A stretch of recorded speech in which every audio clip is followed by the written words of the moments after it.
আজকে তোমাদের কাঁচা ইলিশ আমি শেয়ার করছি রান্না করে।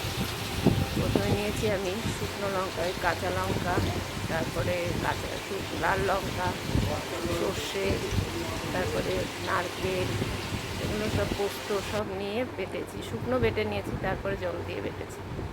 তার মধ্যে একটু নুনও দিয়েছি, সেটাকে ছেঁকে নিয়েছি ভালো করে, কেননা কালো সর্ষে আছে, তার দানাগুলো ছিপড়ে পেটে গেলে খুব খারাপ।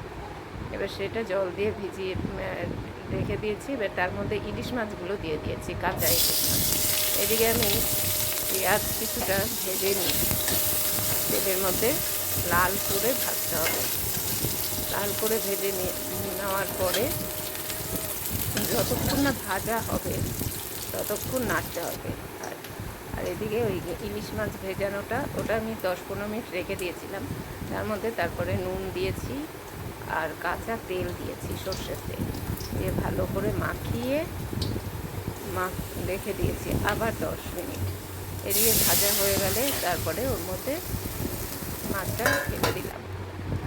ঢেলে দেওয়ার পরে ভালো করে ফুটবে, ওটা ফুটতে ফুটতে জলটা শুকিয়ে যাবে।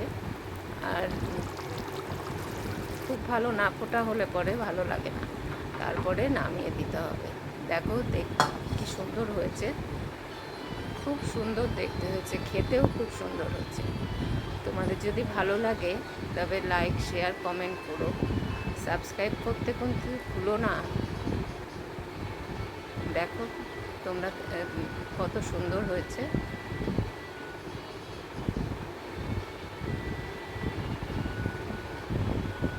ইলিশ মাছের টেস্টই আলাদা।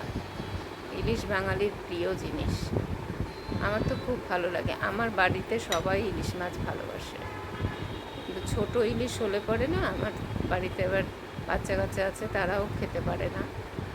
কিন্তু ইলিশ আমাদের সবার প্রিয় বাঙালির।